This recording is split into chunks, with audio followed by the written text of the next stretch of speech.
जे असा जो कार्यक्रम दादा राबवतो म्हणजे हा असेल किंवा जे आपल्या इथे जे स्वच्छता कर्मचारी असतात त्यांचा सत्कार करणं किंवा दुसरेही असे कार्यक्रम दादा राबवत आहे.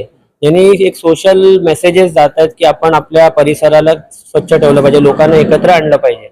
आणि खरं दादा एक म्हणजे मी पण एक सामाजिक कार्यकर्ता आहे, मी सत्य 26ला राहतो. त्यांच्याकडूनच शिकलेलो आहे. ते माझे गुरु आहेत. कधी पहिले एक टाइमला क्रिकेटमध्ये गुरु होते, आता सोशल ऍक्टिव्हिजम मध्ये आहे, जे आहे त्यांच्याकडून शिकलेलो आहे.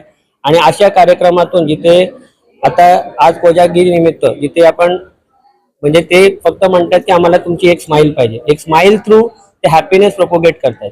आणि त्याच्यामुळे अजून एक मेसेज असा जातो की बघा हॅपीनेस आताच्या जमान्यामध्ये खूप कमी झालेला आहे, कारण लोक काही ना काही एवढ्या फास्ट लाईफ मध्ये मेंटल प्रॉब्लेम्स मध्ये अडकलेले आहेत, ज्याच्यामध्ये लोक एकत्र येऊ शकत नाही. आणि अशा वेळी लोक एकत्र येणे, एक जुडाव जमणे आणि त्याच्यामुळे लोकांना पण बरं वाटतं आणि तो जो एक मेंटल ब्लॉक असतो तो रिमूव्ह होतो. सायकोलॉजिकली स्पीकिंग जर बोललो तर अशा प्रकारे असे प्रोग्राम जर आता केले गेले, लोक जिथे एकत्र येत आहेत, लोकांमध्ये म्हणजे संबंध जुळत आहेत, एकमेकांना आपली ओळख होते, नेटवर्किंग होते, and that is the best thing I suppose.